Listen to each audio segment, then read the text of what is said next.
cuanto una religión da la vuelta, digamos así, invertida, o sea, una antirreligión. Y el primer tema es sobre el ateísmo de Marx, como está aquí en el programa. Marx no inventó esta concepción, ni tampoco inventó el materialismo. Tomó de la filosofía burguesa del siglo XVIII el materialismo, y el siglo XIX le dio la economía de la sociedad capitalista, pero la revistió de colores metafísicos y casi religiosos. Porque debemos entender bien cómo el marxismo es hijo de ese liberalismo apóstata europeo. Esa vida mecanizada, la supresión de la personalidad del hombre, su transformación en instrumento del lucro y del progreso, la mengua de la espiritualidad, habían comenzado ya con el capitalismo liberal en la civilización técnica del siglo XIX. Y por eso no hay que buscar en el marxismo el origen último del mal, pues en su negación de Dios y del hombre no ha dado pruebas de su originalidad. Todo lo copió de su enemigo histórico, que es, como él lo llama, el capitalismo. Y así, dice un escritor, la religión no será para Marx tan solo una ficción o una idea falsa, sino también una máscara tras la cual se oculta un enemigo. Siempre que Marx haga una clasificación de valores, colocará la religión en la vereda de enfrente, en el sistema de valores opuestos que Marx combate y trata de revolucionar. Marx defiende la libertad, la religión encarna la tiranía. Marx se siente identificado con lo racional, con las luces del nuevo mundo intelectual, la religión es lo irracional.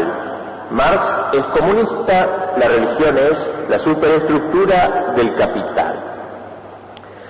Como su maestro Hegel, Marx va a tomar las ideas cristianas para vaciarlas de su contenido sobrenatural, pero a diferencia de aquel, no es para volver a llenarlas de una significación filosófica solamente. Bajo apariencias de pensamiento racional, lo que hace es construir una especie de teología al revés, teología del más acá, en donde el hombre con mayúscula, viene a ocupar así abstractamente el lugar de Dios. Y por eso en el fondo no hay un ateísmo, sino un antiteísmo. Marx no prescindirá de la religión, sino que hará una religión invertida, una religión al revés. Marx ha sido muy influido para su ateísmo en las posiciones filosóficas de Feuerbach. Para Marx, Dios no es sino una proyección del propio hombre realiza de su esencia, y esa es una idea tomada de Feuerbach, el más genial de los filósofos ateos del siglo XIX, espíritu muy penetrante, atraído por el problema del hombre. Feuerbach quería convertir la teología en antropología. Según él, el hombre no es creado a imagen y semejanza de Dios, sino que es Dios quien está hecho a imagen y semejanza del hombre. La religión ha despojado al hombre, ha empobrecido al hombre. El hombre miserable posee un Dios rico. Toda la riqueza es llevada a Dios, le ha sido comunicada a Dios.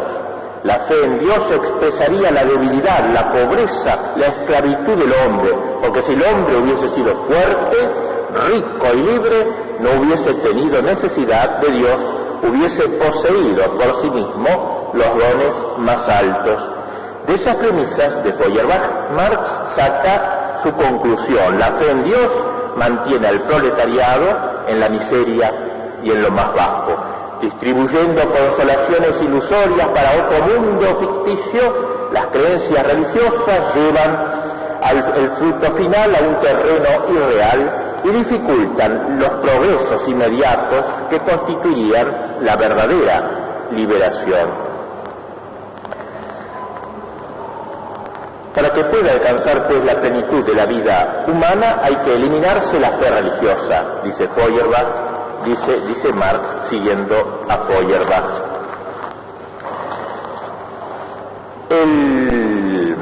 En orden a lograr esta liberación del hombre, es necesario una redención del hombre, dice Marx, usando una palabra de tipo teológica, por supuesto. Una redención que debe ser realizada precisamente por una clase, la clase proletaria, la cual logrará, mediante su acción en la historia, una transfiguración del hombre y la entrada triunfal del hombre en el mundo feliz del paraíso comunista. El Redentor, pues, es la clase redentora. Nosotros los cristianos decimos que Cristo, el Verbo encarnado, es el único de quien se puede decir con propiedad que padece una injusticia absoluta, dado el carácter absoluto del daño que él tiene que reparar. Por la misma razón, los sufrimientos que padece Cristo, el Redentor verdadero, son universales, ya que asume los pecados de toda la humanidad, y la reconquista que hace Cristo del hombre totalmente perdido es una recuperación igualmente total de la humanidad. Marx transfiere este carácter del Redentor, del único mediador, de la víctima de la injusticia absoluta, no particular sino absoluta, de sujeto de un sufrimiento universal, a una clase económica, el proletariado. El proletariado es el Mesías, de ahí su misión redentora del mundo. El carácter divino o trascendente le viene de ser una clase en la sociedad civil que no es propiamente, dice Marx, una clase más, está por encima de todas las clases y por eso puede redimirlas a todas, porque sufre la injusticia total. Esta clase representa a toda la humanidad por encarnar ella misma la pérdida total del hombre, el hombre perdido, el hombre empecatado, digamos así, y por eso es la única clase capaz de salvar a la humanidad. Como ven, es una idea religiosa casi, una idea teológica. El hombre se salva perdiéndose en la clase, y a través de la clase perdiéndose en la humanidad, en el género, como dice Marx. No es tanto el hombre individual el que interesa, sino el hombre que se pierde en la colectividad.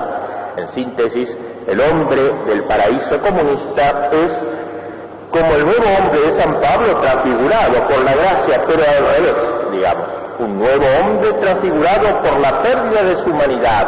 Es una transfiguración hacia abajo, hacia el género, es decir, hacia lo animal. Una transfiguración que consiste en la pérdida de su singularidad personal, de su dignidad como persona, del carácter humano para llenarlos en una totalidad colectiva que es la humanidad, esencia genérica del hombre socializado. Este paraíso, pues, de la indiferencia, donde el hombre se diluye en la colectividad, donde desaparece el egoísmo, pero desaparece el amor juntamente, y desaparecen de un modo necesario, da la impresión de un zoológico. Entre los animales tampoco hay egoísmo, pero tampoco hay amor. La transfiguración del hombre marxista consiste en un regreso a la naturaleza genérica, es decir, animal. Podríamos decir que detrás de esta dilución o disolución del hombre hay algo transhumano en este proyecto marxista de destrucción del hombre, aunque hable de la redención del hombre, transhumano. Así, en una tragedia escrita por el joven Marx, todavía cuando era muy joven, llamada Ulanen, uno de sus personajes, por nombre, por apellido Pertini, un personaje casi autobiográfico, expresa a través de él Marx este elemento demoníaco que hay en su vida. Las varias estrofas de este soliloquio en verso de este personaje son reveladoras de la desesperación del Marx, de su odio a Dios y a la humanidad, de su odio al ser que lo atormenta y lo tiene encadenado como en un bloque de mármol, como aquel esclavo de Miguel Ángel. Y aquí el texto diabólico del joven Marx: pronto estrecharé la eternidad contra mi pecho y pronto aullaré maldiciones descomunales contra la humanidad. A eternidad, ella es nuestra aflicción continua, una muerte indescriptible y sin medida, vil artificio concebido para mofarse de nosotros, siendo nosotros mismos un aparato de relojería, mecanismo ciego. Si existe un algo que devora, saltaré dentro de ello, aunque arrastre al mundo en la ruina, al mundo que se levante entre mí y el abismo. Lo haré pedazos con mis maldiciones perdurables, echaré los brazos alrededor de su áspera realidad Abrazado a mí el mundo perecerá calladamente y luego se hundirá en la nada absoluta, eternamente encadenados a este bloque de mármol del ser, encadenados, eternamente, y los mundos nos arrastran consigo en sus giros, aullando sus cantos de muerte, y nosotros somos los monos de un Dios frío. Marx es el mono de Dios, de un Dios frío, indiferente, y como tal dedica toda su vida a construir una religión mímica, como el mono que imita. De hecho, es el profeta de una religión inédita, la religión de la nada, propiamente. Hay un autor contemporáneo, Richard Wurmbrand, que ha escrito un libro sobre el satanismo de Marx.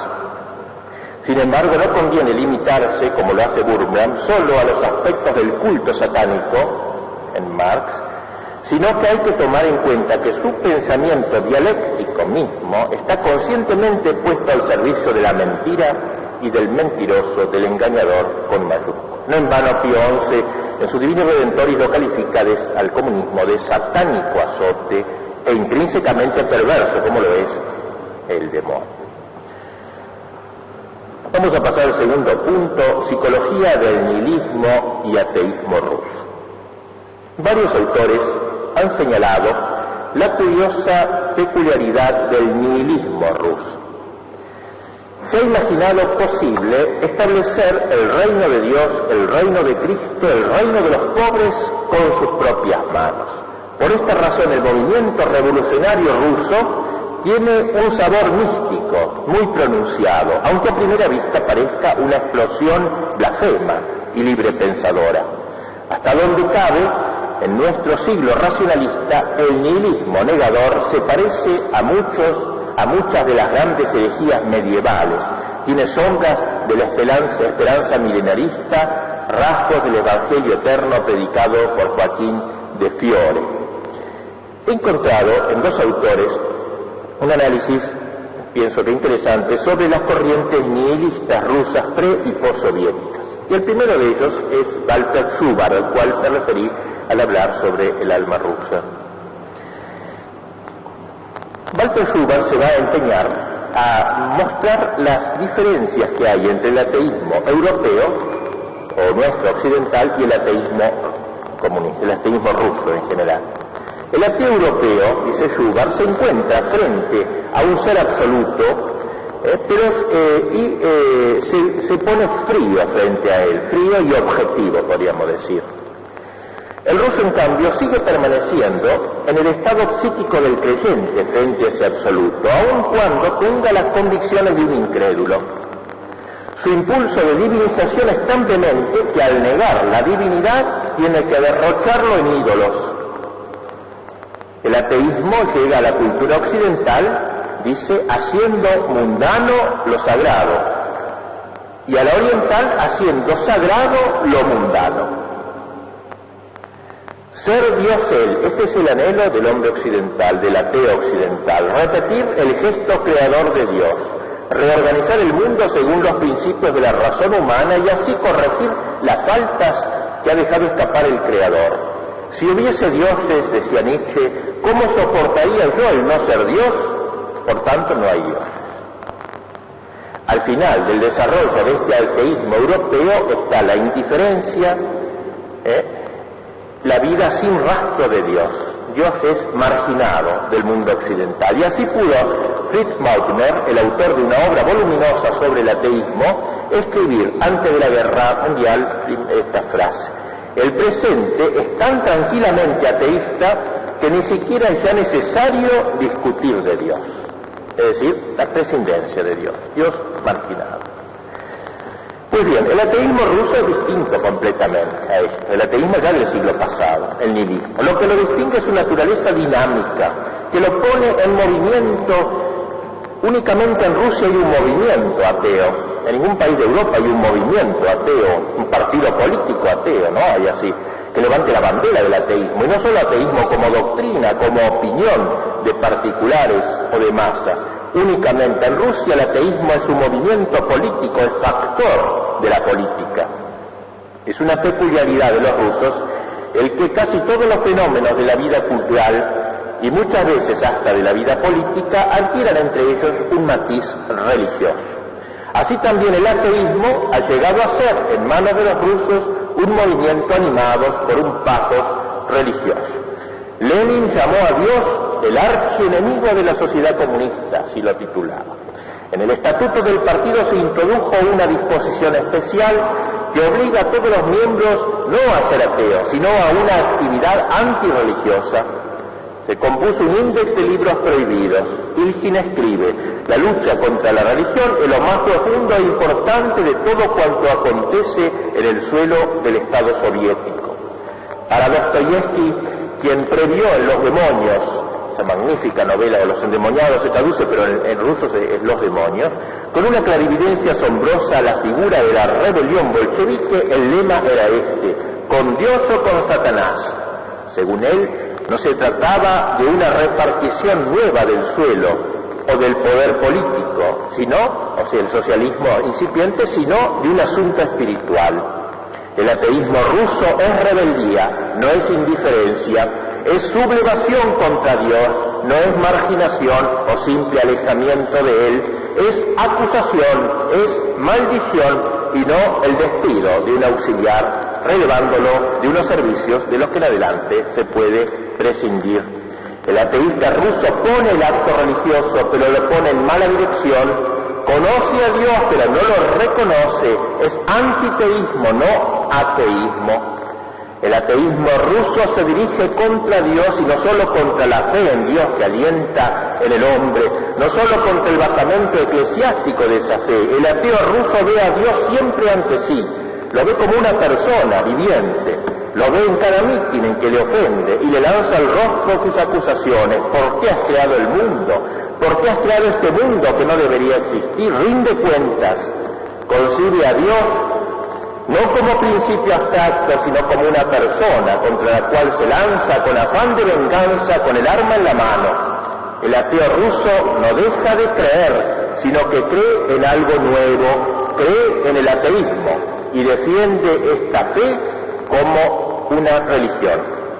Entonces entiende cómo pudo Dostoyevsky llamar a sus compatriotas el pueblo más religioso del mundo. Y Violinski, el gran ateo, pudo también llamar a su pueblo el pueblo más irreligioso, y no hay contradicción entre estas dos afirmaciones. Ambos piensan en la relación del ruso con Dios, mas uno fija su mirada en la adoración, el otro en la maldición de Dios. Falta pues de religiosidad aún en los sistemas religiosos. Esta es la nota característica de la Europa moderna y apóstata, aún dentro de lo religioso. Religiosidad, aún en los sistemas materialistas, y aquí la marca característica de los nihilistas soviéticos. Entre los rusos todo es religioso, hasta el ateísmo mismo. Ellos ofrecieron al mundo por primera vez y en gran estilo el insólito espectáculo de un ateísmo religioso, o con otras palabras, el nacimiento de una creencia en forma de incredulidad, una nueva doctrina de salvación en la figura de la impiedad y de la perdición. Si la nostalgia de Dios se deriva de su objetivo natural, se aferrará a lo perecedero para divinizarlo. Una vez que se ha desviado, se agarra al objeto y levanta en torno suyo todo un reino de sombras formado de sustitutivos religiosos, un reino de ídolos, máquinas, técnica, planes quinquenales, colectivismo, Marx, Stalin, Lenin, proletariado. Todos estos son los ídolos que suplen al Dios contra el cual se enfrentan. Dice un ateo ruso, escribió esta carta a Trotsky, un ateo ruso, la noche en que se suicidó. Hace más de 30 años me llené de la filosofía de que la vida humana solo tiene significado durante el tiempo que está al servicio de algo infinito, y en el grado en que lo está. Para nosotros la humanidad es algo infinito. Es decir, no puede el ruso prescindir de lo infinito. Los ateos rusos pues sostienen la guerra santa, pero por cosas impías. Los rusos tomaron pues de Europa el ateísmo. Es una herencia que le entrega Europa. Este es el pensamiento guía de la moderna civilización europea, pensamiento que ésta fue revelando cada vez más con más claridad en el curso de estos 4 últimos siglos. Su objetivo, inconsciente al principio, fue y es separar la religión y la cultura, hacer mundana la vida, fundar la autonomía humana y un orden meramente político, brevemente alejarse de Dios. Rusia ha recogido estas ideas, las ha recogido aun cuando ellas no cuadren con su alma mesiánica, pero no quiere jugar con esas ideas, sino que las toma en serio, le da una gravedad y una importancia como hasta el presente no se había atrevido a darles Europa. Muestra a qué extremo habría tenido que llegar el Occidente caso de proceder con honradez. De Europa partieron las chispas hacia el Oriente. El aliento vigoroso de los rusos lo convirtió en un gigantesco incendio. Ahora amenazan las llamas con volver a su hogar primitivo.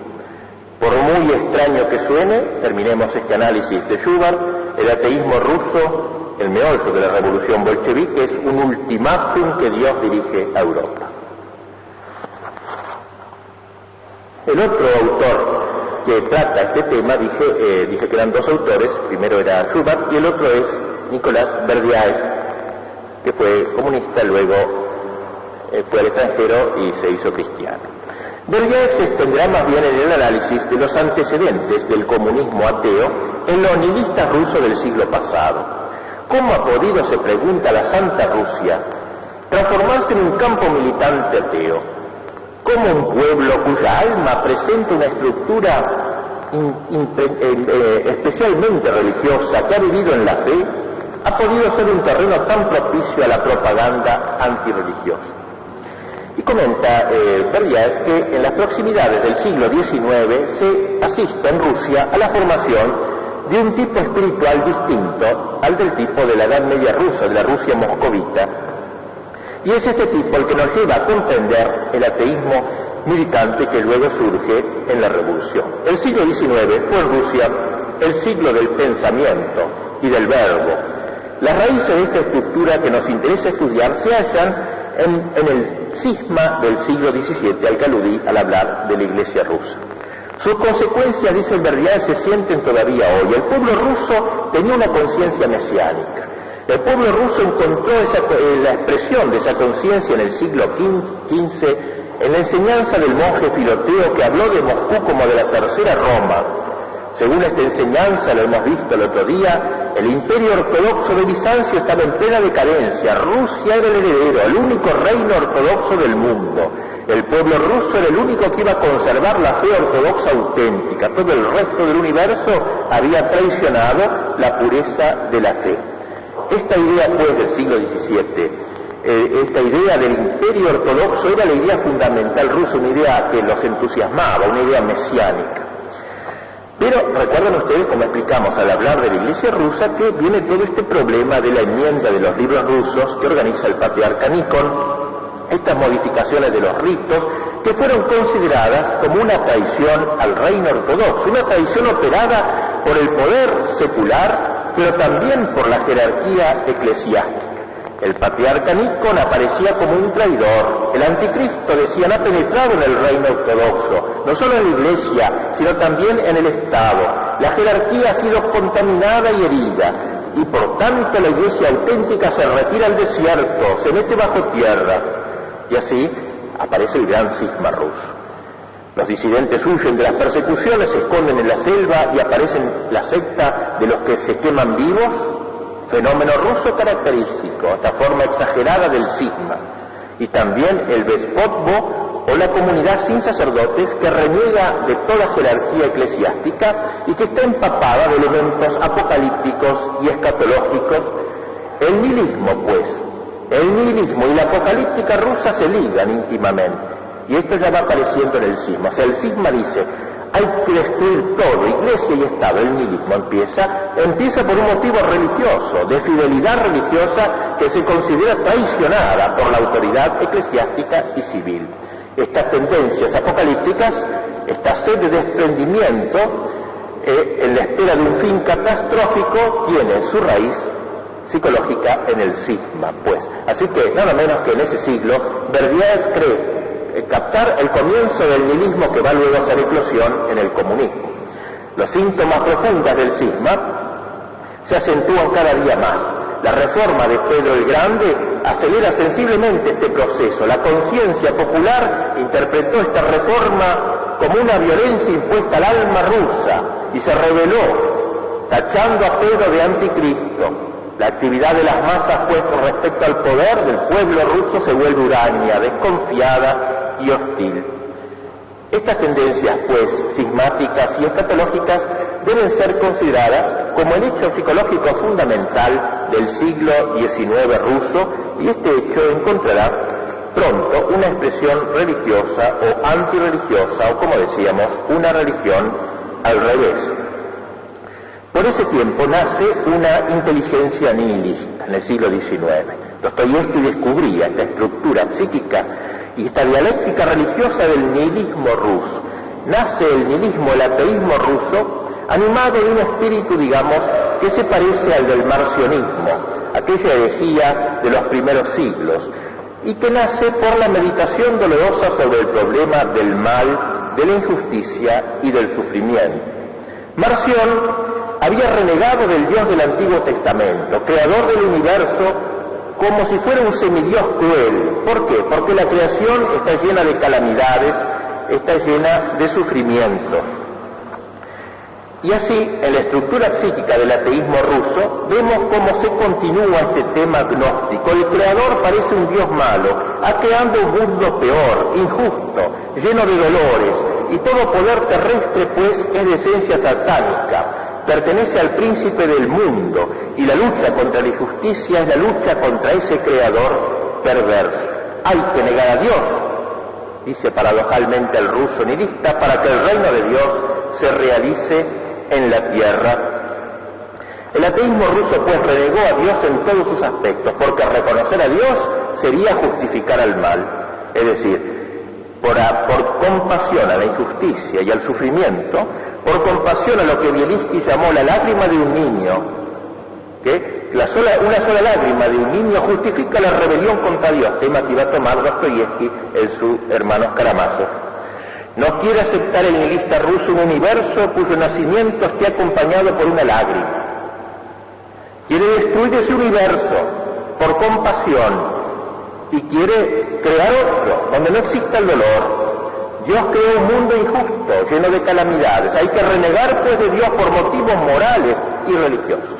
El ateísmo socialista ruso empieza por compadecer y por defender contra la sociedad al individuo que sufre, pero el socialismo ateo ruso acabará por ser cruel con el individuo, acabará por no tener piedad contra él.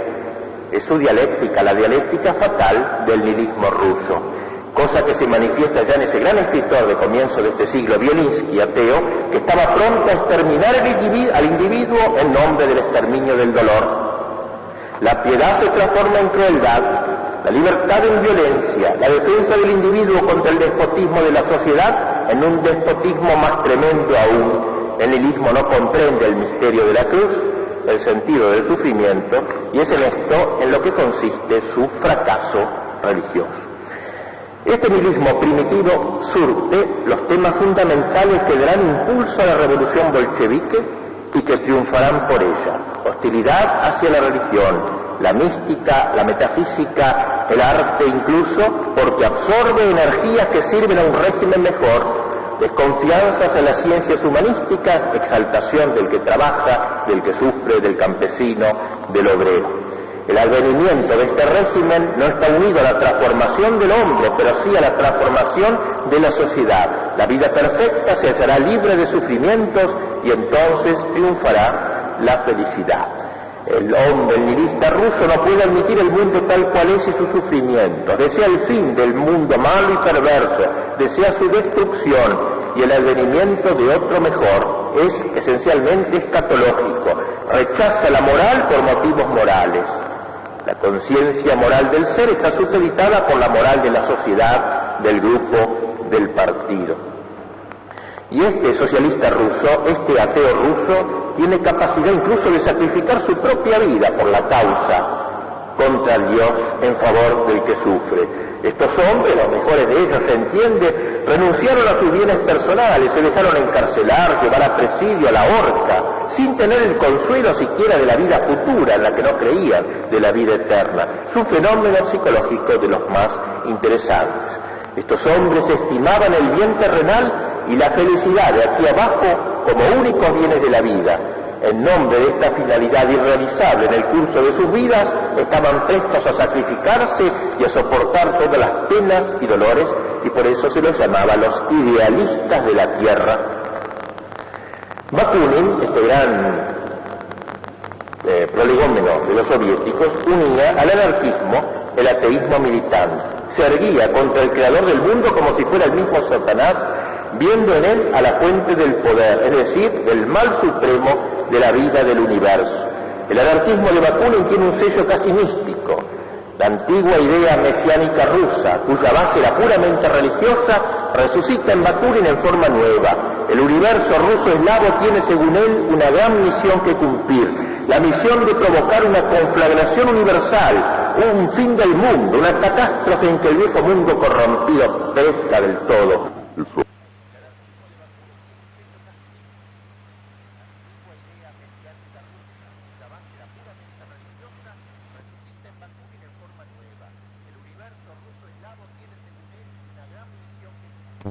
La misión de provocar una conflagración universal, un fin del mundo, una catástrofe en que el viejo mundo corrompido perezca del todo.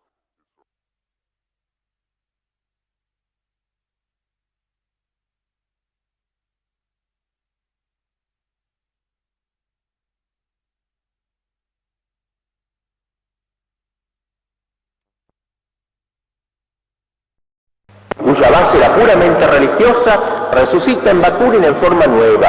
El universo ruso eslavo tiene, según él, una gran misión que cumplir, la misión de provocar una conflagración universal, un fin del mundo, una catástrofe en que el viejo mundo corrompido perezca del todo. Esa pasión destructora es una pasión creadora, porque sobre las ruinas y las cenizas se creará el mundo nuevo, un mundo libre y radiante.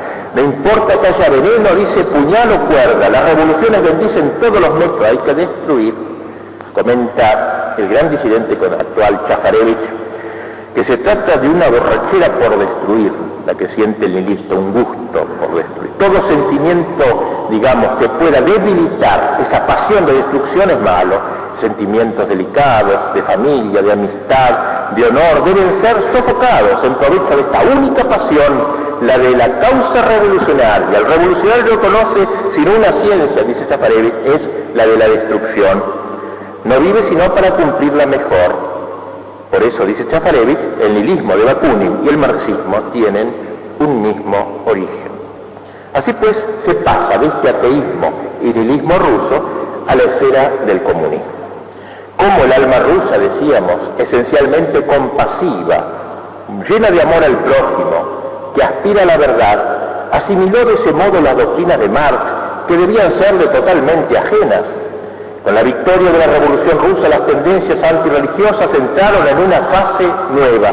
Marx considera la fe religiosa como el mayor obstáculo a la emancipación del proletariado y por tanto de la humanidad entera. El hombre pobre y débil, decíamos, tiene un Dios rico y poderoso, y cuando el hombre se vuelva rico y poderoso ya no tendrá necesidad de Dios. El espíritu ateo de Marx es completamente distinto, como se ve, del ateísmo ruso tradicional. Este estaba impregnado de ascetismo, de compasión, de piedad. En Marx la idea que predomina es la de fuerza, no la del proletario que sufre, sino la del proletario que vence y aplasta al enemigo, del poder de una sociedad organizada. Hay que extirpar la fe religiosa implantada en el corazón de los hombres, hay que destruir la idea de Dios para que la sociedad llegue a ser poderosa. El ateo de tipo marxista no se enternece con el que sufre, por el contrario es inexorable. Para obtener la riqueza y el poder, la colectividad debe emplear una actitud cruel, implacable. A Marx le importa menos el aliviar los sufrimientos del proletariado que verle poderoso y cual Mesías llamar a organizar el reino universal. El pathos de Marx es ante todo el pathos de la fuerza. ¿Y por qué ha triunfado en este país el tipo marxista tan extraño a Rusia? Ese ateísmo antiguo que tenía ese fondo de compasión a los débiles, se transforma ahora en un ateísmo dominante, símbolo de la fuerza. Surge el ateo no que comparece, sino el ateo vencedor y organizador. El antiguo nihilismo y ateísmo rusos habían nacido de la compasión de las clases y del arrepentimiento de las clases privilegiadas. En cambio aquí nace de un proletariado victorioso y triunfante que exige compensación por las humillaciones pasadas. Esto es lo que quería decir sobre la psicología del nihilismo y ateísmo ruso. Pasemos al tercer punto, que será el que nos ocupe hasta el fin, el comunismo como nueva religión.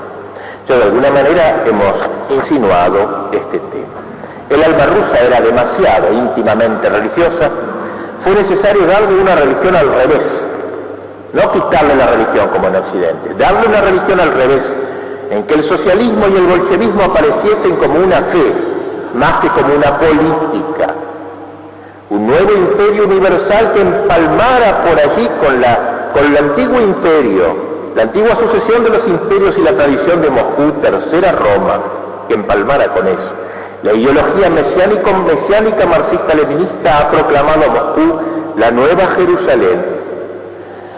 Berdyaev nos ha dejado a este respecto un texto interesante. Dice: el comunismo pretende ser una nueva religión y exige para su realización grandes reservas de energías religiosas y una fe ilimitada. El ateísmo comunista no es un movimiento laico de libre pensamiento. Exige la adoración religiosa del proletariado como pueblo elegido de Dios. Diviniza la colectividad social llamada a reemplazar a Dios y al hombre. El comunismo crea una nueva moral que no es ni cristiana ni humanitaria. Posee su teología ortodoxa, crea su propio culto, por ejemplo el culto de Lenin, su propio simbolismo, sus fiestas, el bautismo rojo y los funerales rojos. El comunismo posee sus dogmas obligatorios para todos, su catecismo, condena las herejías y excomulga a los herejes. Este carácter religioso del comunismo encuentra un terreno propicio en el alma del pueblo ruso y en el tipo religioso de su especie.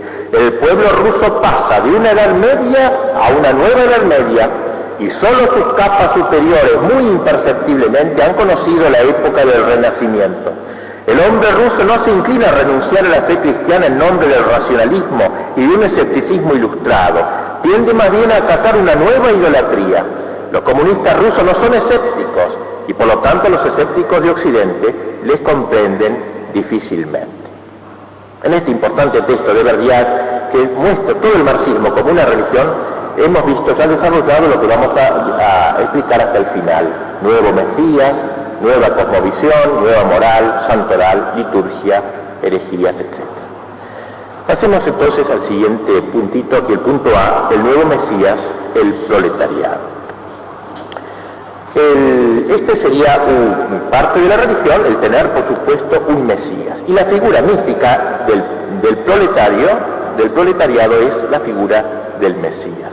La parte muy activa que en la revolución comunista han tomado los judíos y que ha hecho escribir páginas muy importantes a Belokh en su libro Los judíos sobre la relación del judaísmo y de la revolución soviética, esta parte relación hace resaltar cómo el mesianismo ruso está cerca de lo que fue el mesianismo judío. El gran escritor Mikhail Bulgakov, caracteriza el socialismo como un renacimiento del mesianismo judaico. En este sentido dice: el socialismo contemporáneo encarna el renacimiento de las viejas doctrinas mesiánicas judías. El comunismo proletario de Marx es, dice Berdyaev, una disidencia del viejo chiilismo hebreo. El pueblo elegido se trocó en la clase elegida. Ese es el cambio que hizo Marx judío. El pueblo elegido pasó a ser la clase elegida. Se ve por ahí que esa idea es de esencia religiosa, puramente religiosa, la médula de la religión comunista. Hay un redentor, la noción mesiánica es siempre de origen judío, ajena al pensamiento griego. Y lo mismo sucede con el pensamiento mesiánico ruso. Es el que procura un elemento dinámico al movimiento revolucionario. debilitada en sus fracciones socialdemócratas que se habían aburguesado, el comunismo le da a esto una nueva vida, un nuevo empuje. Porque de por sí la teoría de Marx era fría, sin vida, reducida a su propia denominación. Nada había en la teoría del materialismo económico que pudiera inflamar a las cabezas calientes, que son los rusos. Concepción triste en sí, la de Marx, la de la vida humana rigiéndose por factores económicos, por una dialéctica económica hecha para descorazonar al más valiente. Pero Marx no se limitó a enunciar esta verdad sin atractivos. Es un pesimista en cuanto concierne al pasado, pero optimista en cuanto al porvenir, que se le aparece bajo un prisma risueño a través de la dialéctica.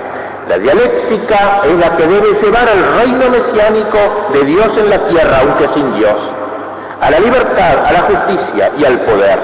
El entusiasmo que suscitó el primer marxismo fue producido en realidad por la fe mesiánica, fe que encuentra su expresión suprema en la idea de la vocación mesiánica del proletariado. Es una fuerza, por tanto, en movimiento. El proletariado de Marx y la sociedad socialista entran en el dominio de la fe, no son más que objetos de fe, una idea, pues, como le digo, exclusivamente religiosa. El obrero es un trabajador, su trabajo es sagrado, su situación penosa debe mejorar, hay que liberarlo de la esclavitud en que está sumido, pero el proletario no es solo un trabajador, es un trabajador empapado en la idea mesiánica del proletariado, es una fuerza en movimiento y sobre todo es una idea. Por ese lado, el marxismo, que profesa un materialismo ingenuo, sobreentiende un idealismo desenfrenado, quiere someter la realidad a la idea, a una idea que va a acabar por violentar y mutilar a la misma realidad. El comunismo destruye el espiritualismo y el idealismo, pero para reemplazarlo por otro idealismo de orden diferente. Hasta el materialismo llega a espiritualizarse en él. Espiritualismo tenebroso, sin duda, este espiritualismo sin Dios. Hay en la doctrina de Marx, como dije antes, un elemento demoníaco que la reviste de un poder dinámico invencible. Cree que el bien va a salir del mal, la luz de las tinieblas, como la libertad de la necesidad. El mal aumentará, las tinieblas serán más densas, y así prosigue la dialéctica de la evolución de la sociedad. La situación de los trabajadores debe empeorar en la sociedad capitalista. Estos se sentirán cada vez más hostiles, animados de deseos de venganza y de brutalidad. Toda la esperanza mesiánica de Marx está basada en este proceso. La idea, pues, del mesianismo proletario, la idea de que el proletario tiene una misión especial que cumplir en el mundo, que está llamado a liberar a la humanidad, a procurarle fuerza y felicidad, a resolver todas las cuestiones de la vida, he aquí en lo que consiste la creación más original de Marx, idea de que el proletariado es el Mesías, el libertador y el salvador de la humanidad. El viejo pueblo de Israel creía ser el pueblo de Dios, de cuyo seno saldría el Mesías, el enviado, el Salvador, que le llevaría el reino de Dios.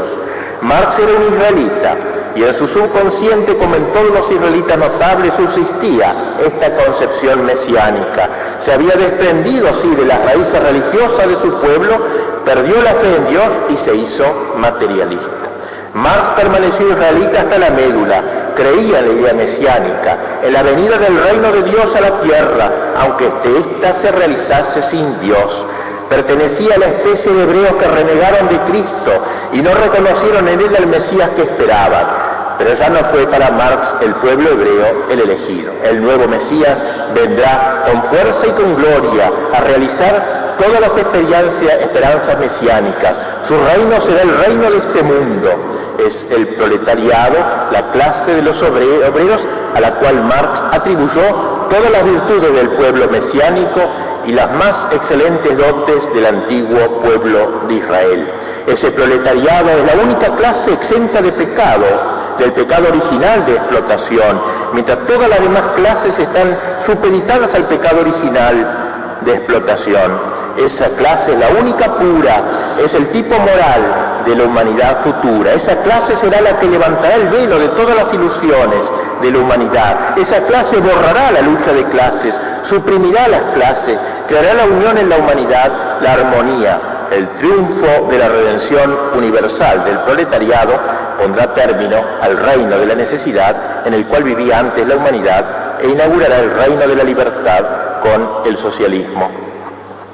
La verdad, pues, se ha revelado a los hijos de la burguesía, a Marx, a Engels, porque el obrero que está trabajando en la fábrica no sabe nada de todo esto, que él es un mesías. Lo saben los burgueses, Marx, Engels, un grupito privilegiado. Ellos sí que saben perfectamente todo, y le imponen al proletariado que es incapaz de asimilarla. ¿Por qué habría de revelarse al obrero la verdad única y libertadora, al pobre obrero cuyos días pasan en un trabajo infernal, en un ambiente envenenado, privado de toda vida intelectual? ¿Por qué este obrero ha de representar el tipo espiritual más elevado, el hombre del porvenir? Precisamente por el esquema dialéctico hegeliano de tesis y antítesis. Para que el paraíso del socialismo fuese posible, tenía que existir el infierno del capitalismo. Para que la igualdad y la fraternidad de los hombres se realizasen, debía existir la más abominable explotación de una clase por otra, y la lucha más implacable debía desencadenarse. Los marxistas se enorgullecen de lo que piensan dialécticamente. La unión lógicamente inepta de la dialéctica, que es ideal, y del materialismo, para el cual todo sentido ha sido engendrado por un contrasentido, fue posible en Marx gracias a su fe en el mesianismo proletario. Es el mito capital del marxismo. Este mito, pues, repito, no podía ser engendrado más que por una fe, por una esperanza religiosa. Por ese lado, solamente el marxismo es capaz de suscitar el entusiasmo y la energía revolucionaria. El materialismo económico rebaja al hombre. Por el contrario, el hombre se siente animado por la fe en su propia actividad, capaz de operar milagros y de renovar la sociedad.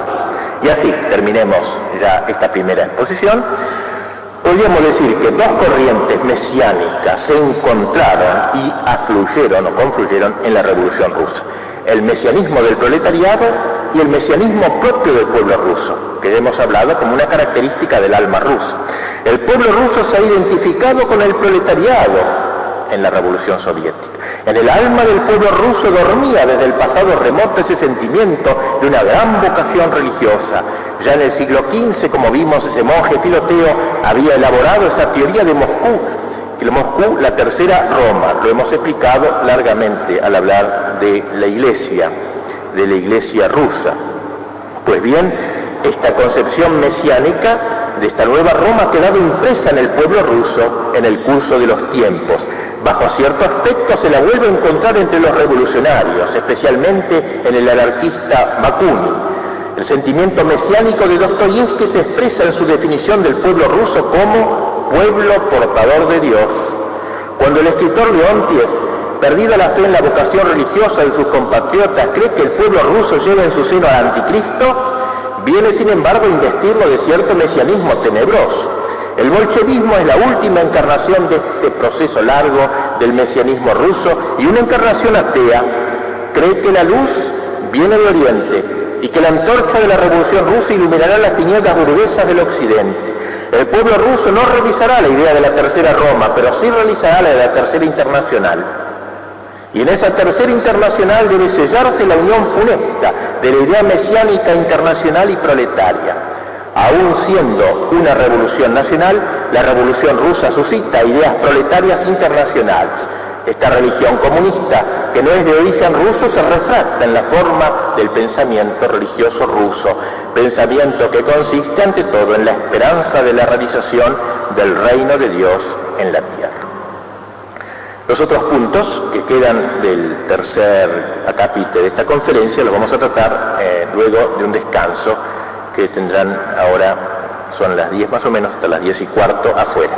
Al salir les van a entregar una bibliografía, porque varios de ustedes me habían pedido alguna bibliografía, de modo que allí he puesto muchos libros, algunos conseguibles, otros más difíciles, en biblioteca solamente, pero por el que tenga interés de desarrollar más algún tema de estos, allí encontrará el autor, el libro y la editorial y el año.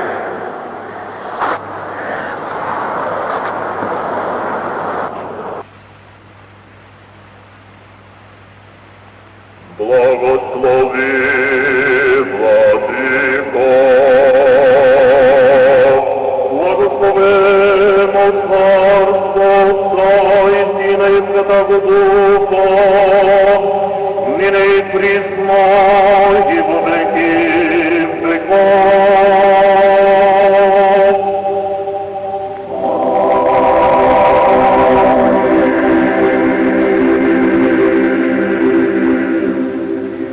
Миром Господу помолимся.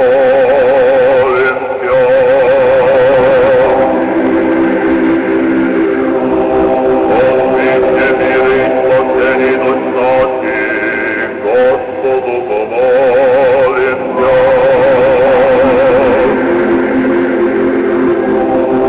Помилуй всего мира во достоянии святых Божьих церквей соединенных всех, Господу помолимся.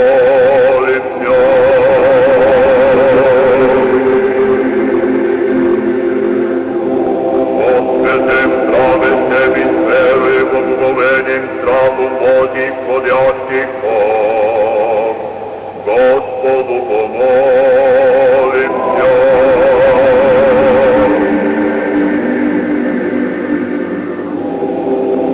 Святейшем патриархе, волгарском честном пресвитерстве во Христе дьяконстве, о всем Христе и люде, Господу помолимся.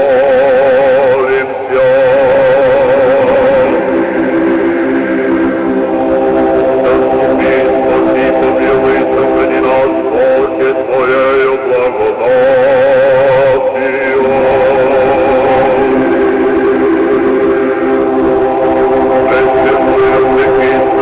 Благословенную, славную владычицу нашу, Богородицу и Пресну Деву Марию, со всеми святыми помянувши сами себе и друг друга, и весь живот наш Христу Богу предадим.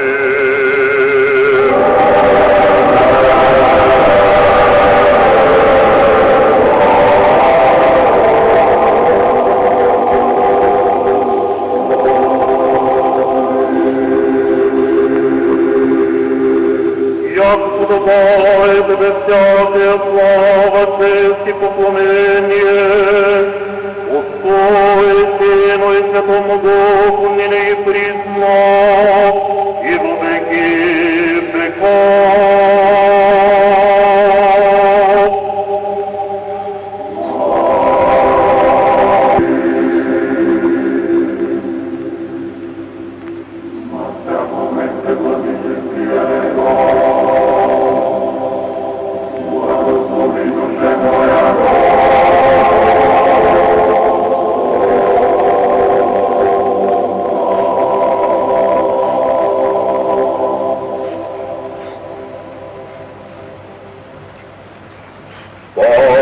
Паки миром Господу помолимся.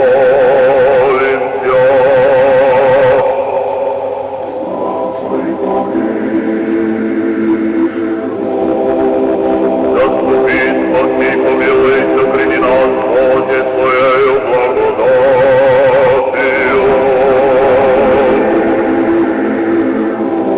Пресвятую, пречистую, преблагословенную, славную владычицу нашу, Богородицу и Пресну Деву Марию, со всеми святыми помянувши сами себе и друг друга, и весь живот наш Христу Богу предадим.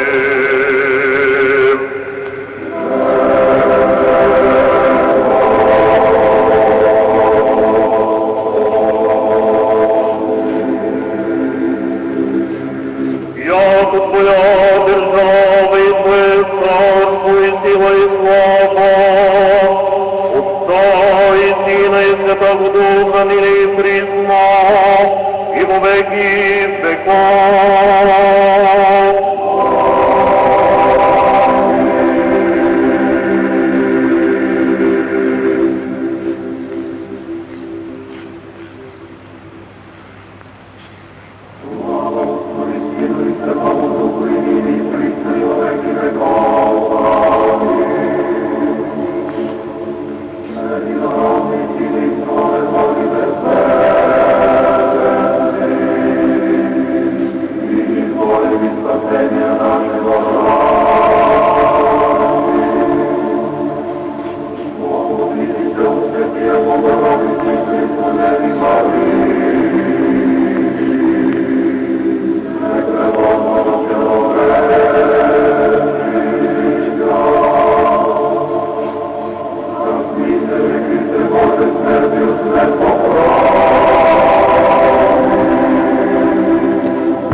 entrar pues ahora en los siguientes puntos del tercero.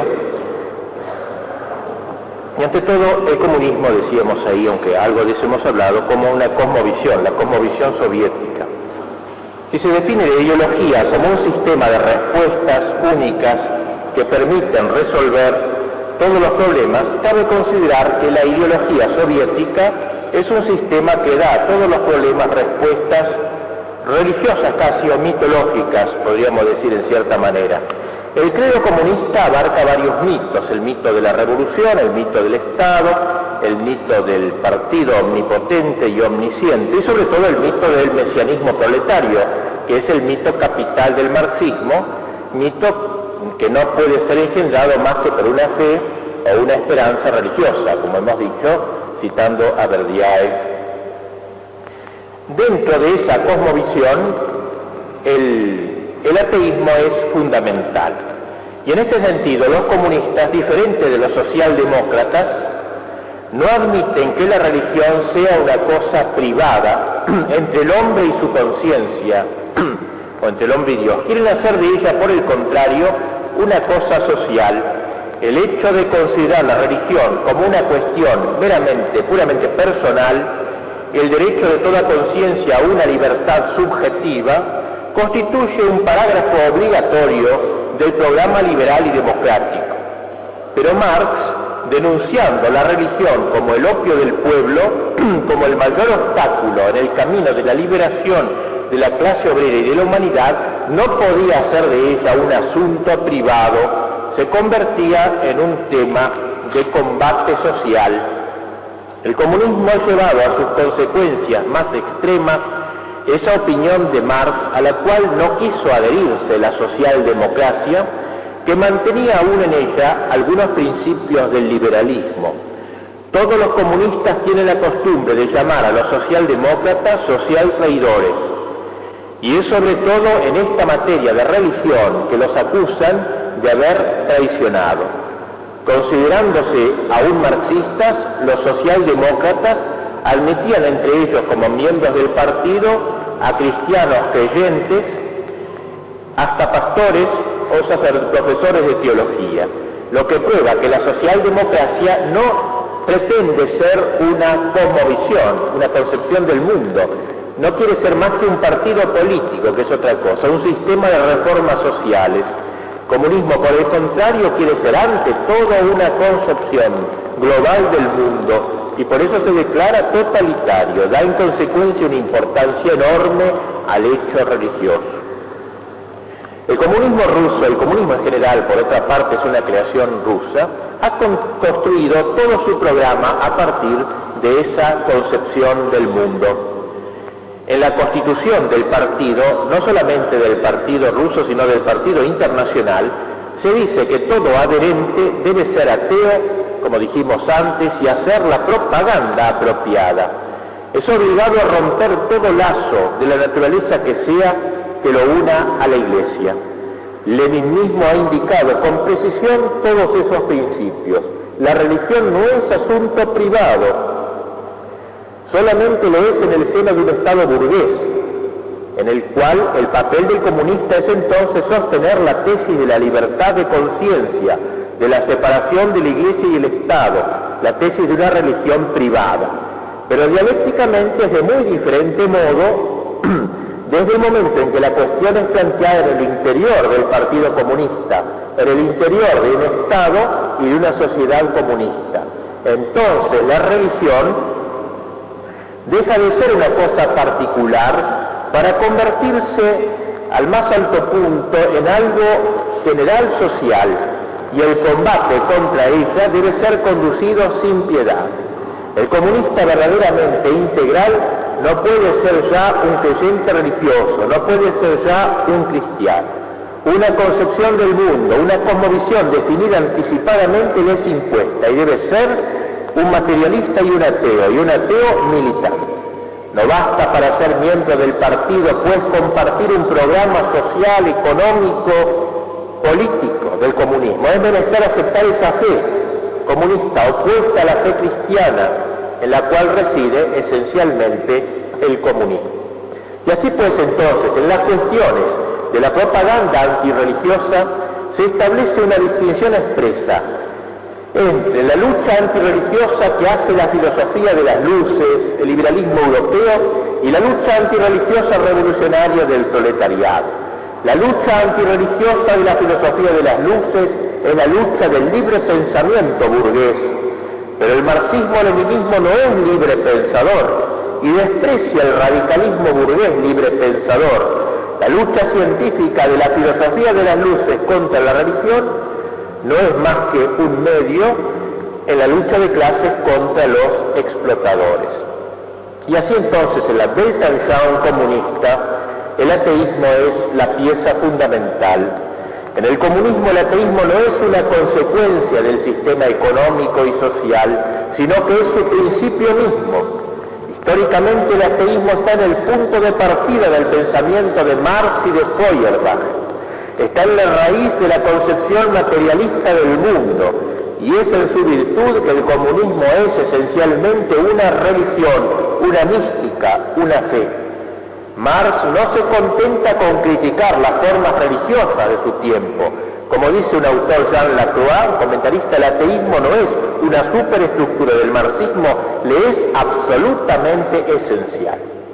Y por eso entonces en la Rusia soviética todas las discusiones teóricas, ideológicas y filosóficas de una parte, lo mismo que todos los conflictos políticos, prácticos, económicos de otra, están regidos por las categorías de la ortodoxia y de la herejía. Toda tendencia que se incline hacia la derecha o hacia la izquierda, en política o en filosofía, es considerada como una tendencia heresiarca. La acusación de herejía es una amenaza perpetua, y la línea que delimita la ortodoxia es una línea religiosa y teológica, no política.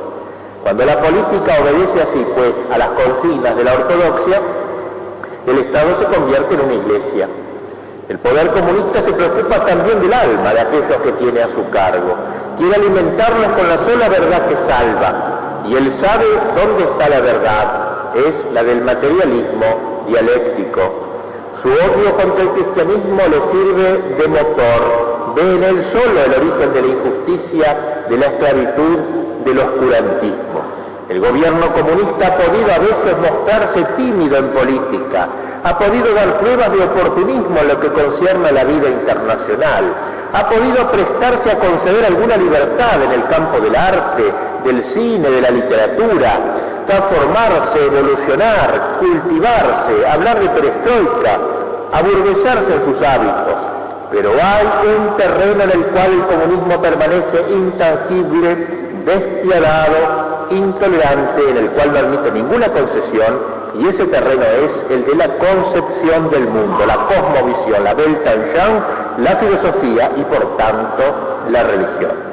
Quizás el poder soviético llegaría más pronto a resucitar el capitalismo en la vida económica que la libertad de conciencia religiosa, la libertad de crear una cultura espiritual.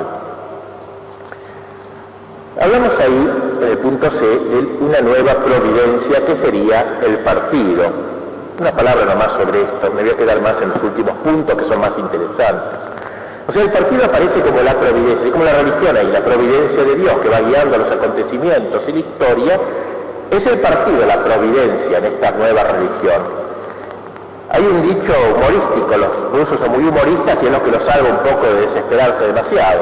El invierno ha pasado, es verano, y todo ello gracias al partido. En esta frase se expresa la idea enraizada en la mente del hombre soviético de que el partido tiene en definitiva algo que ver con la sucesión de las estaciones. Al inaugurar en 1934 el primer Congreso de Escritores Soviéticos, Máximo Gorki definió perfectamente la naturaleza del sistema, este sistema providencial. Tomamos la palabra, dice Gorki, en un país iluminado por el genio de Vladimir Ilich Lenin, en un país donde trabaja infatigable y hacedora de milagros la voluntad de Joseph Stalin. Entonces trabajamos bajo esta tutela, de esta providencia. Pocos años después moriría probablemente asesinada por el tutelar voluntad hacedora de milagros de Stalin, parece. Pero por el momento él decía eso, era la providencia la que guiaba todo. El ruso está seguro, sereno, porque está guiado por alguien que cuida de todo, una voluntad hacedora de milagros, infatigable, genio, etc. En los años 60 y 70, el héroe de la literatura soviética fue Platón Karatayev, un campesino que no rinde culto a Dios sino al secretario del Comité Regional del partido. El héroe ideal, objetivo de la refundición de este hombre nuevo de que hablábamos en la última conferencia, se había convertido finalmente en hijo del partido, en súbdito de la providencia divina del partido. Hablamos también de la moral soviética. Ya conocemos la famosa fórmula soviética de que bueno es todo lo que ayuda a la victoria del partido y malo todo lo que lo obstruye. En los escritos marxistas que tratan de la religión, encontramos siempre que el hecho primordial y el más efectivo de la vida humana es la explotación, la opresión. Ese es el pecado, digamos, en el marxismo. El pecado moral es la opresión. Este es el mito fundamental. Todo procede de él y converge en él. De ahí la animosidad y el odio que tienen a Marx y a sus adeptos. La fe de Marx en la explotación como hecho fundamental de la historia y que determina la vida social puede asemejarse a la doctrina cristiana del pecado original. O sea, el pecado original sería la explotación.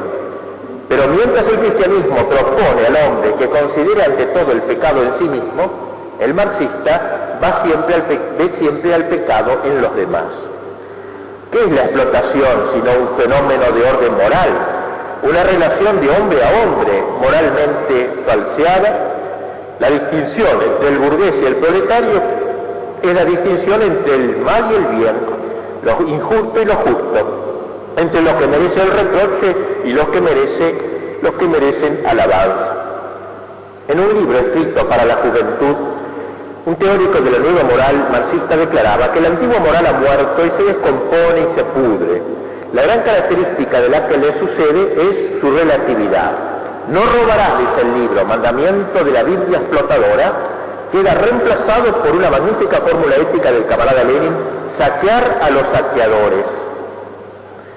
Pero esto no quiere decir, precisa el moralista, por si acaso no vaya a ser que crea que saqueador es Gorbachev, esto no quiere decir que el bandido que ataca a un ciudadano y se apropia de sus bienes contribuye al bienestar del colectivo proletario.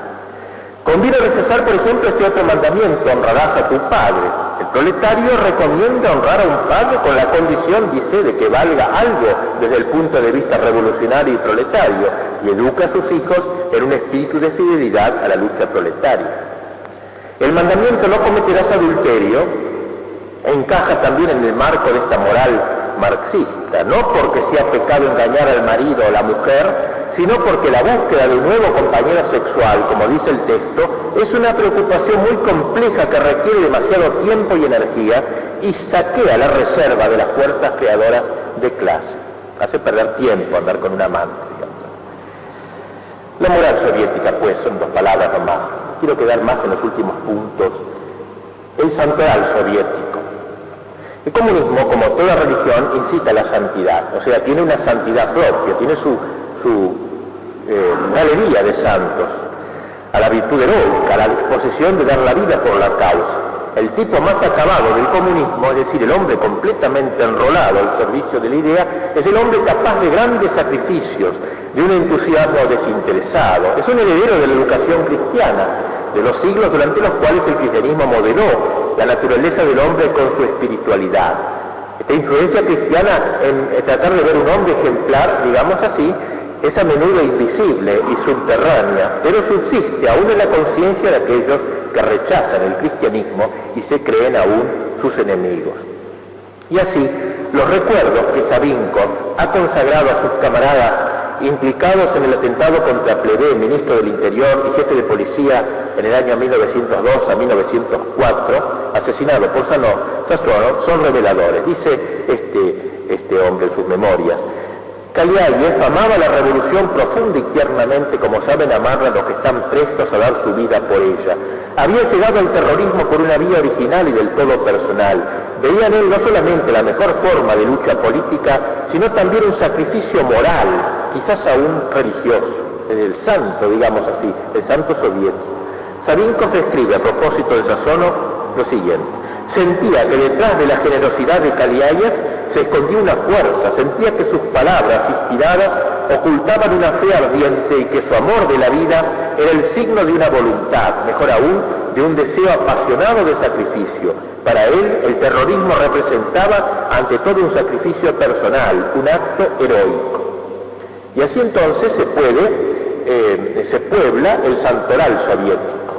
Es un lugar común, escribe un autor alemán, Smith, describir el comunismo soviético como una religión secular. Pero para mí, dice Smith, que estuvo un tiempo viviendo en Rusia, fue un redescubrimiento cuando me encontré por primera vez frente a frente con la plena fuerza del culto soviético por Lenin, el santo más grande del marxismo. Los dirigentes del Kremlin, dice, recurren a un encantamiento constante, casi místico, del nombre de Lenin como un santo, como fuente de la legitimidad de toda la política que sigue. Ya se trate del comercio con Occidente, ya se trate de advertencias sobre la penetración de las ideas, o de construcción de estaciones electromotrices o de subterráneos, de eslogan sobre la importancia del cine, o de observaciones sobre la guerra nuclear, que Lenin jamás ha oído hablar de lo que era el nuclear. Lenin es citado siempre como las Sagradas Escrituras. Una imagen de Lenin pintada en oro recibe a los niños cada mañana en el hall de la escuela a donde van cada día. Las fábricas, los institutos, los inmuebles tienen toda su esquina roja, como lo llaman los soviéticos. La esquina roja era antiguamente en las casas una esquina, roja quiere decir hermosa, ya les dije, ¿no? Casa roja, esquina roja. Era como un rincón, cada casa de las aldeas tiene su rincón rojo, donde están los iconos, los santos, en la tradición. Ahora no.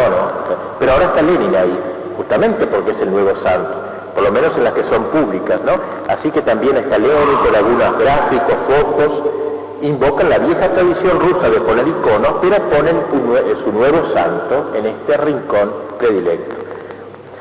En el Museo Lenin en Moscú, a la salida de la Plaza Roja, los investigadores y propagandistas del partido han juntado más de 10.000 piezas, reliquias, digamos así, de Lenin, en 34 inmensas salas de exposición, donde van llevando a los estudiantes para su adoctrinamiento.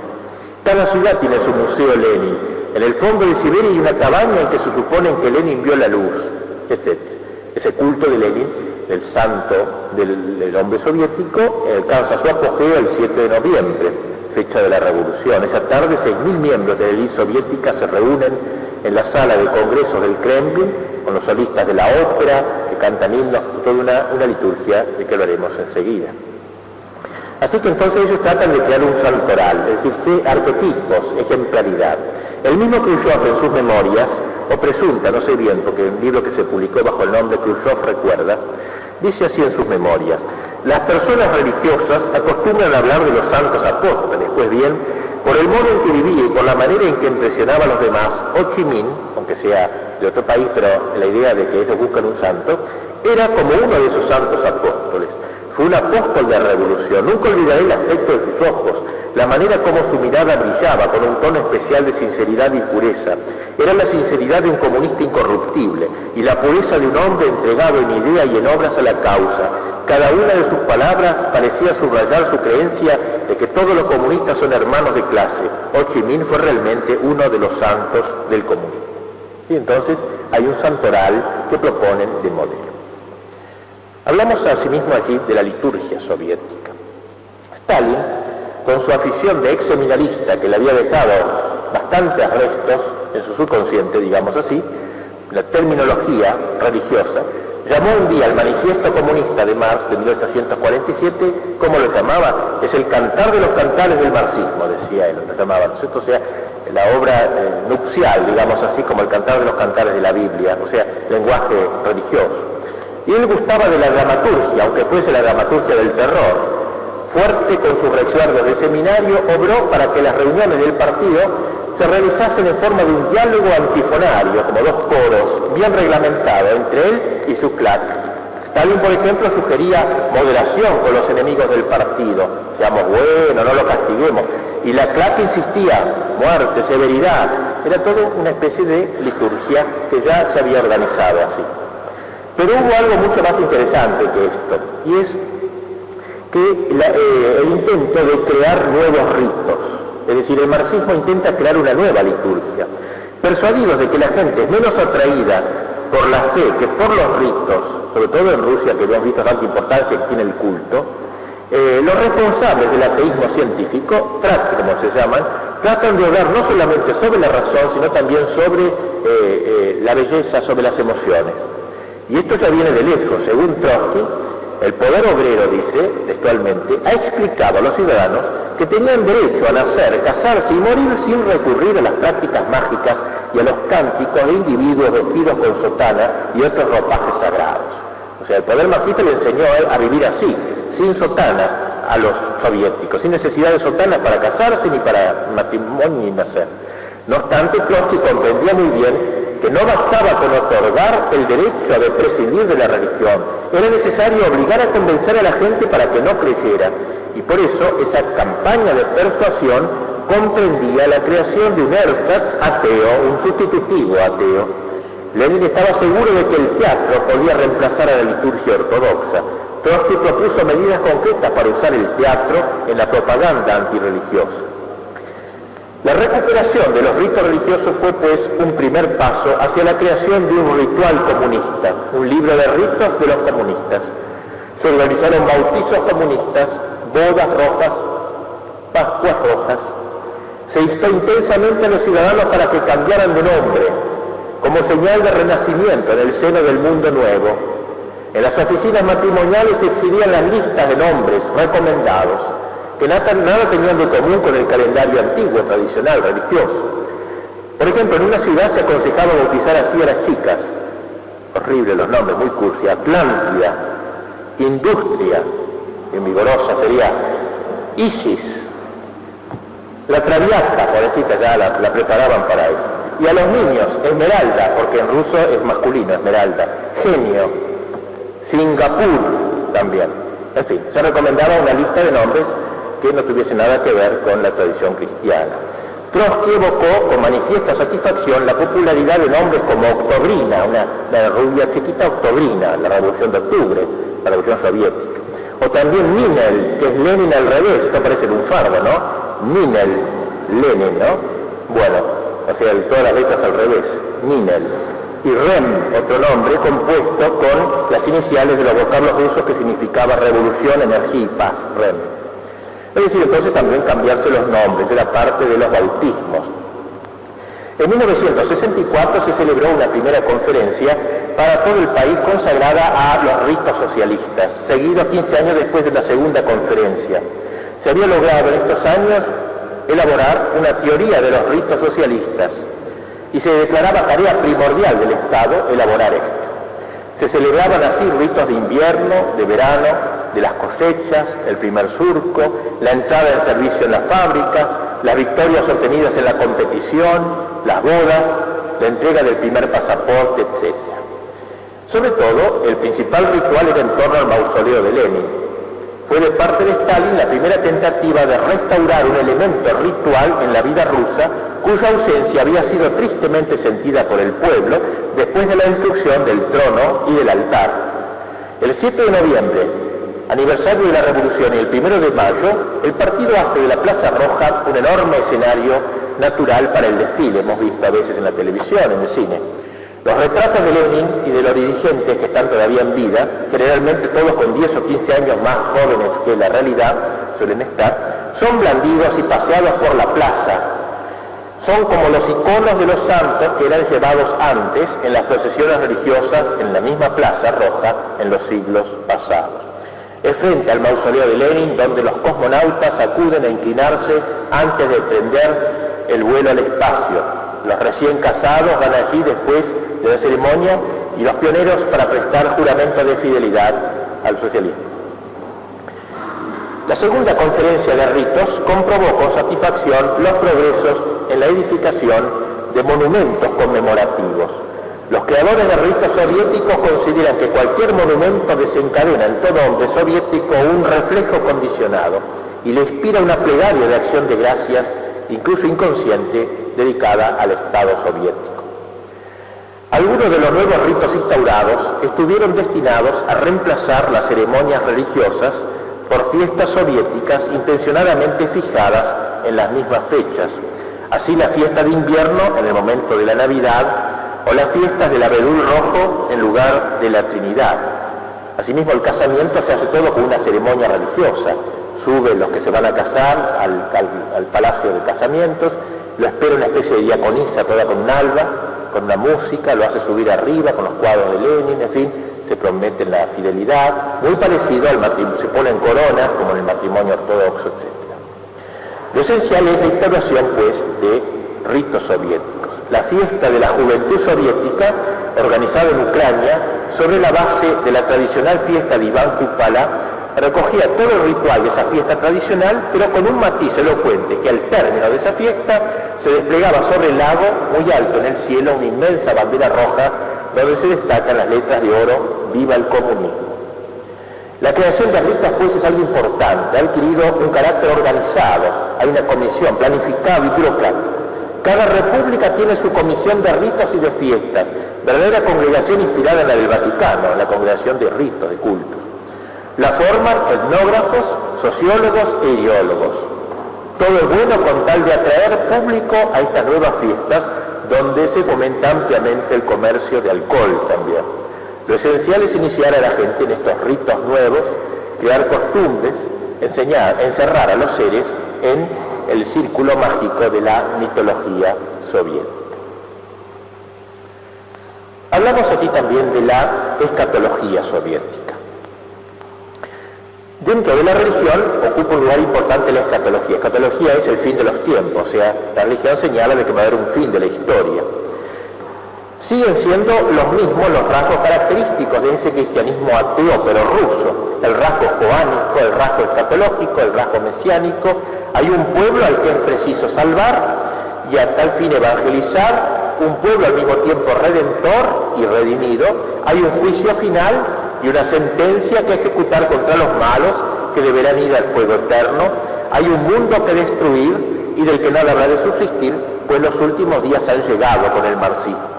Esos días de sangre y fuego serán terribles y deberán serlo para que sea instaurado el nuevo reino de Dios, el reino del pueblo. Será la salvación no solo de Rusia, sino la salvación del mundo.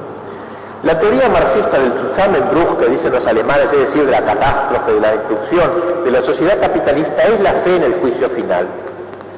Pues hay un fenómeno escatológico en todo comunismo revolucionario, la idea que en un momento dado se abrirá un precipicio que partirá el tiempo en dos. Es lo que el alemán Tillich, teórico del socialismo religioso, definía bajo el nombre de Kairos, erupción de la eternidad en el tiempo. La terminología soviética, la terminología superficial de la filosofía materialista no sabe captar estas intenciones ocultas del marxismo, pero quedan sumidas en el subconsciente y constituyen la fuerza del marxismo. Bulgakov, este gran escritor, caracterizaba el socialismo como un renacimiento, dijimos ya, del mesianismo judaico. En este sentido escribe: el socialismo contemporáneo encarna el renacimiento de las viejas doctrinas mesiánicas judías. Marx y Lassalle son los profetas de un apocalipsis de un tipo nuevo que anuncia la instauración de un reino mesiánico. Durante una estadía en la República de los Soviets en 1923, el periodista norteamericano Albert Ray Williams llegó a la conclusión de que la Revolución de Octubre había hecho inútil la vuelta de Cristo a la tierra.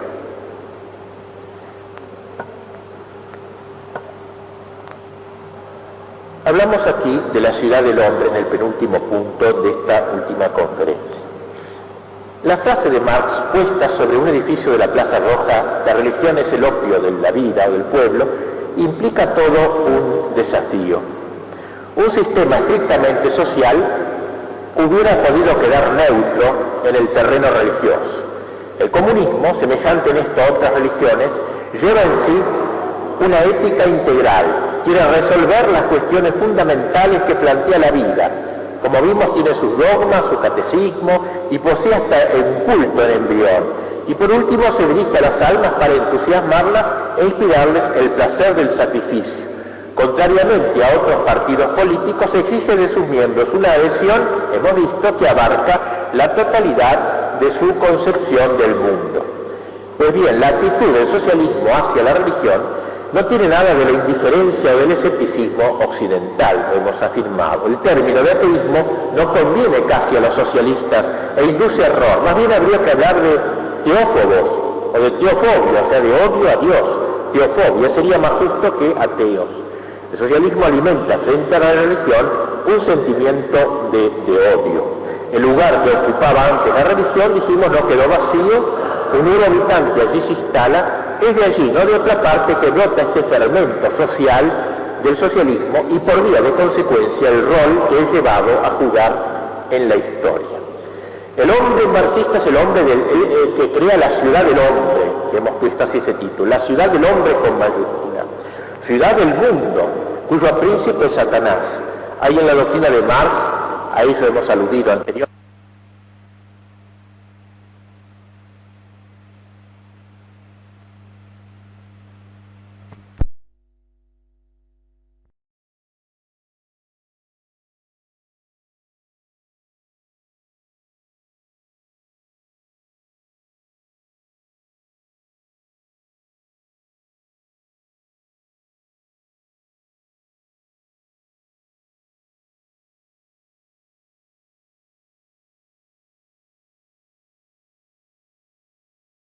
La hija de Stalin, en sus memorias, nos dice que percibía en su padre, Stalin, ese aliento satánico. Escribe: entonces la vida entera de mi padre quedó expuesta ante mí como una renuncia a la razón, a la verdad, en aras de la ambición, y mediante la entrega total de su ser al diablo, pues yo había visto cómo lentamente, día tras día, él había sido destruido por el demonio, y cómo éste había dado muerte a los que se encontraban a su alrededor.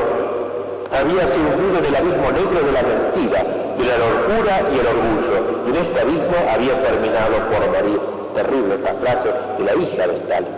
Es el comunismo mismo el que tiene la visión de un combate entre dos ciudades, la ciudad de Dios y la ciudad del hombre, una de las cuales es él, la ciudad del hombre. Como dice Verdier, el comunismo puede definirse psíquicamente por ese rasgo. Para él el mundo se divide en dos campos, Hormuz y Arimán, el reino de la luz y el reino de las tinieblas, sin que haya en él matices intermedios. Es casi el dualismo maniqueo, lo que la doctrina comunista reivindica aquí. El reino del proletariado es el reino luminoso de Hormuz, mientras que el imperio de Arimán son las tinieblas de la burguesía. Todo estará pues permitido al representante de la luz para acabar con el reino de la noche. Fanatismo, todos los excesos del carácter comunista son explicables por esa creencia en un reino del demonio, en un reino del hombre, que no es insoportable, pero bajo cuya dependencia permanece, no obstante, de una manera negativa. Tiene necesidad del mal, del capitalismo, de la burguesía para odiarlos. Privado de ellos, pierde el origen de su emoción sentimental. Este voluntarismo, este titanismo, no está lejos de la descripción que hace San Agustín de la ciudad del mundo. San Agustín, como ustedes saben, dice que toda la historia se explica por la lucha de dos ciudades. La ciudad de Dios que exalta a Dios hasta el menosprecio del hombre, y la ciudad del hombre que exalta al hombre en menosprecio de Dios. Pues bien, el marxismo es esta ciudad del hombre con mayúscula, de la antropolatría, adoración del hombre en última instancia.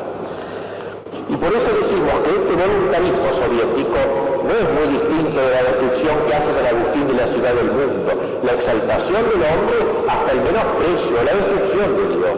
Escribe Marx: la religión de los trabajadores es una religión sin Dios porque intenta restaurar la divinidad del hombre. La divinidad del hombre. O sea, el hombre es el nuevo Dios de la ciudad del hombre, precisamente.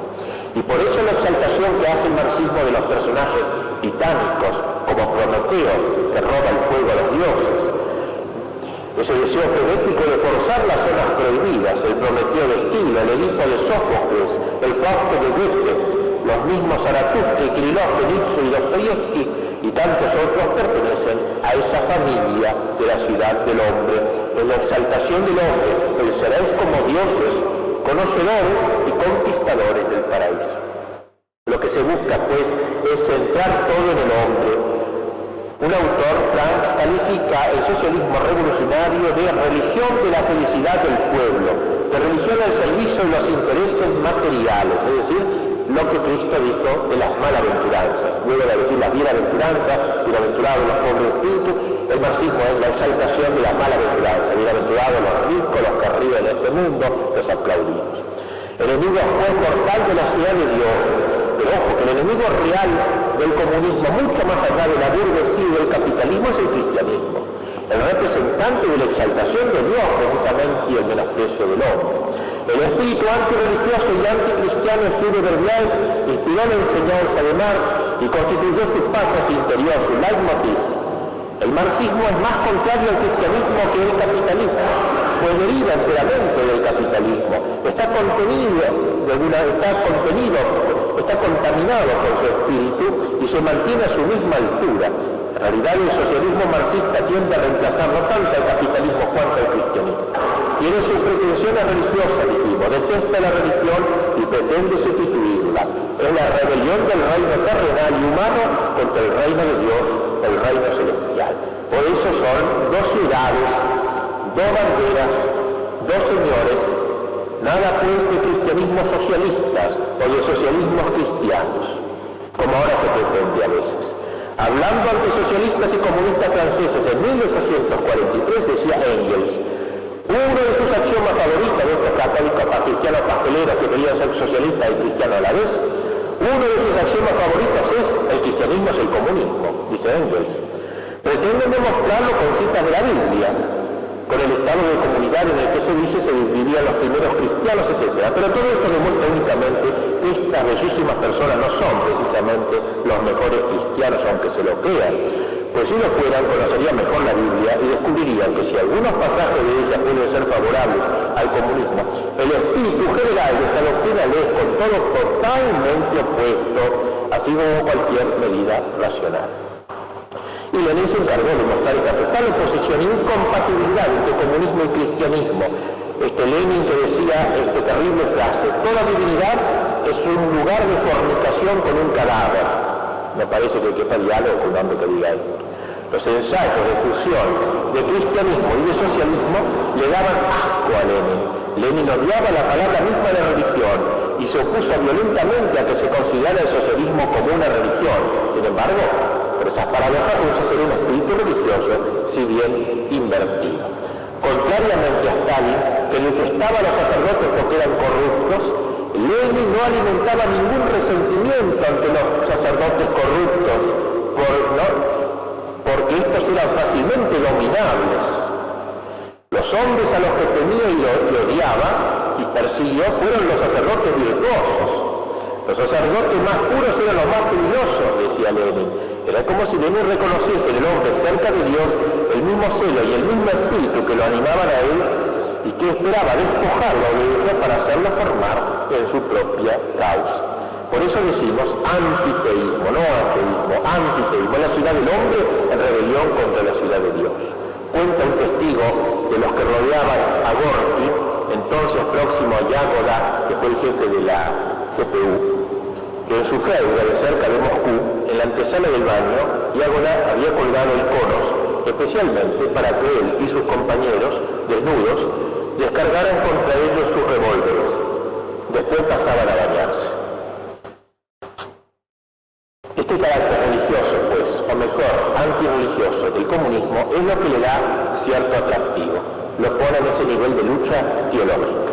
La identificación del socialismo con la religión puede explicar la extraordinaria fuerza de atracción de las doctrinas socialistas, su poder catalizador, su influencia sobre las masas, que escapan a toda aproximación económica o política nomás. Los comunistas han desplegado una energía tal que encontramos en ellos algo de esa fuerza religiosa primitiva arraigada en el corazón del hombre.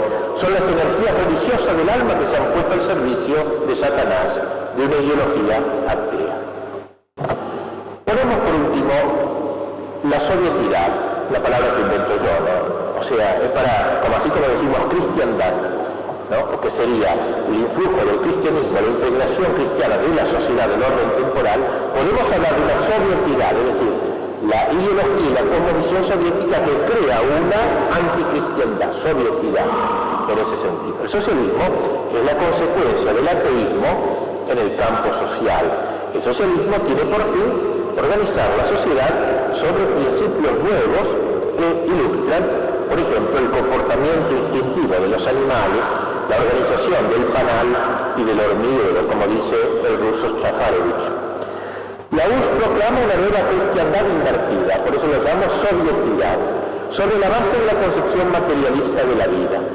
En el 25 Congreso del Partido Comunista de la URSS definía la sociedad soviética como una sociedad donde reina la concepción científica y materialista del mundo. La URSS jamás aceptaría el laicismo liberal. Esa fórmula de Cavour, la Iglesia libre del Estado libre, es inaplicable en Rusia, es ininteligible para los rusos. Los rusos o son bien cristianos o son anticristianos, pero no una Iglesia libre en un Estado libre. Comunistas diferentes, como dije ya, de los socialdemócratas, no admiten que la religión sea una cosa privada entre el hombre y su conciencia, que no influye en el orden social. Quieren hacer de ella, por el contrario, una cosa social, la antirreligión. El hecho de considerar la religión como una cuestión puramente personal, el derecho de la conciencia a una libertad subjetiva, liberal, constituye el parágrafo obligatorio de todo sistema liberal y democrático, como dije antes. Pero Marx, denunciando la religión como el opio del pueblo, como el mayor obstáculo en el camino de la liberación de la clase obrera y de la humanidad, no podía hacer de eso un asunto privado. Se convertía en el tema de combate social, de implicación de toda la ciudad, de impregnación de la ciudad en la teoría marxista. Alcanza de este modo el marxismo la concepción teocrática de la Edad Media, vuelve a la noción de servir, que había desaparecido completamente en la época liberal burguesa descristianizada. Todo adolescente se siente el mismo constructor del mundo nuevo que surge. ¿Qué importa que el edificio no sea más que la Torre de Babel? Habrá llevado a la vida del más modesto de los hombres un elemento de exaltación. El hombre sale de su círculo pequeño para reorganizar al mundo. Es la cristiandad, al revés, la cristiandad del hombre prometeico.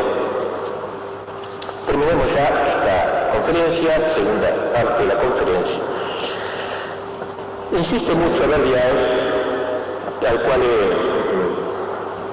me he inspirado en varias de las cosas que he dicho hoy, que parte de la culpa de la aparición del comunismo la tenemos nosotros, los cristianos felones, los cristianos inconsecuentes.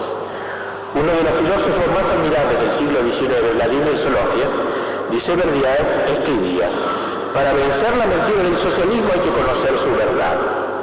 Habría que repetir este enunciado con respecto al comunismo, que no es más que una forma exagerada del socialismo. Hay una mentira y un engaño anticristiano, pero contiene también una verdad. Claro que la mentira es tan tremenda que acaba por obliterarlo todo. Para el cristiano particularmente encierra el comunismo una lección. Es el testimonio del deber incumplido de Occidente. Es el testimonio de la obligación descuidada dentro del cristianismo. La verdad cristiana cometió el error de manifestarse parcialmente, no en plenitud. Renunció a la cristiandad, renunció a impregnar la sociedad de cristianismo. El vicio y la bajeza de los cristianos, mejor dicho de los falsos cristianos, claro, empañaron la luz radiante de la revelación. Gran parte de la vida cristiana no estaba ni iluminada ni santificada por la luz de Cristo, menos aún la vida económica, la vida social, la vida política, que marcharon a la deriva, aparte del Evangelio. El bolchevismo, escribe Verdiaev, ha tomado cuerpo en Rusia y ha vencido porque yo soy lo que soy. Porque no había ni reales fuerzas espirituales, esa fuerza de la fe capaz de mover montañas. El bolchevismo es mi pecado, mi falta. Es una prueba que se me ha infligido. Los sufrimientos que me ha causado el bolchevismo son la expiación de mi falta, de mi pecado, de nuestra falta común y de nuestro pecado común. Todos son responsables por todos.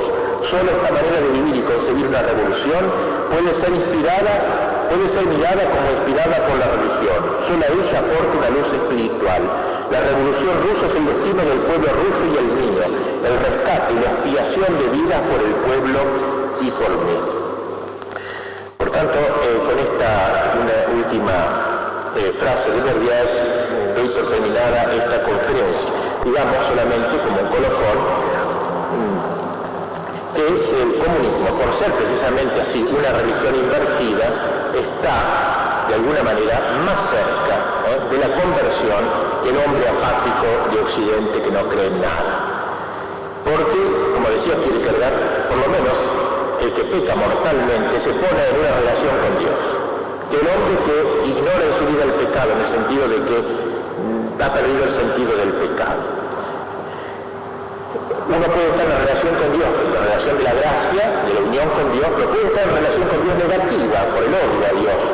Pero lo peor es el no importarle a uno a Dios, no importarle el tema religioso, y esa es la situación de Occidente. Por eso es más fácil pensar en una conversión de Rusia que en una conversión del Occidente apóstata, liberal y burgués. El Oriente, al tirar balazos a los iconos, de alguna manera está reconociendo que el icono representa algo contra lo cual combate. Le interesa eso en su vida. Conversión es eso, darse vuelta precisamente.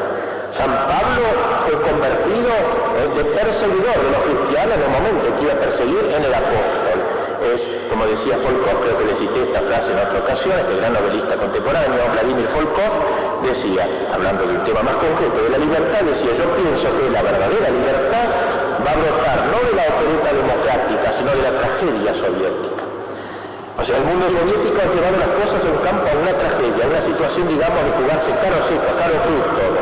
Y por eso quizás esté más cerca, y por eso quizás la Virgen en sus apariciones en Fátima ha dicho que Rusia se va a convertir y que va a volver a ser de algún modo la Santa Rusia, así como ha esparcido sus errores por el mundo. Luego esparcirá la verdad, no la indiferencia occidental, sino la verdad.